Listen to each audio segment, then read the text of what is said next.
અંકલેશ્વર શ્રીજીનગરમાં ચોરી કરનાર વધુ એક આરોપીને ભરૂચ એલસીબી પોલીસે ઝડપી પાડ્યો હતો। તસ્કરો ઘરમાં પ્રવેશી લેપટોપ અને મોબાઈલની ચોરી કરી લઈ ગયા હતા। અગાઉ 2 આરોપીઓને ઝડપી પાડી ચોરીનો ભેદ ઉકેલાયો હતો। જે ગુનામાં વધુ એક વોન્ટેડ ચોરને એલસીબી પોલીસે ચોક્કસ માહિતીના આધારે ઝડપી પાડ્યો હતો। બનાવની વિગતો અનુસાર 1.5 મહિના પૂર્વે અંકલેશ્વર ગડખોલ ગામના શ્રીજીનગર વિસ્તારમાં થયેલી મોબાઈલ અને લેપટોપની ચોરીનો ભેદ પોલીસે ઉકેલ્યો છે। થોડા દિવસ પહેલા રાત્રિ દરમિયાન એક મકાનમાંથી 2 મોબાઈલ અને લેપટોપની ચોરી થઈ હતી। ભરૂચ ક્રાઇમ બ્રાન્ચની ટીમે સીસીટીવી ફૂટેજના આધારે તપાસ હાથ ધરી હતી। તપાસમાં અરબાઝ શાહ, ઔરંગઝેબ અને દાનિશ શેખની સંડોવણી હોવાની ચોક્કસ ઇન્ટેલ મળી હતી અને એલસીબી પોલીસને બાતમી મળી કે અરબાઝ શાહ અને દાનિશ શેખ મીરાનગર ખાતે તેમના ઘરે હાજર છે।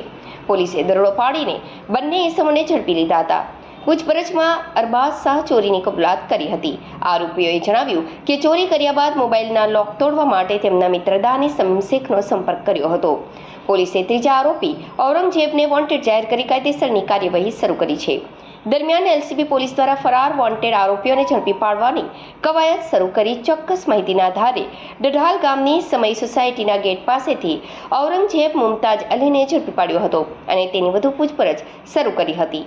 ઔરંગઝેબ મુમતાજ અલીએ અરબાઝ શાહ સાથે મળીને ચોરીને અંજામ આપ્યો હતો, જે છેલ્લા 1.5 મહિનાથી પોલીસ ધરપકડથી બચવા લપાતો છુપાતો હતો। આખરે એલસીબી પોલીસને 1.5 મહિના બાદ ચોક્કસ હ્યુમન ઇન્ટેલના આધારે તેને ઝડપી પાડવામાં સફળતા મળી હતી।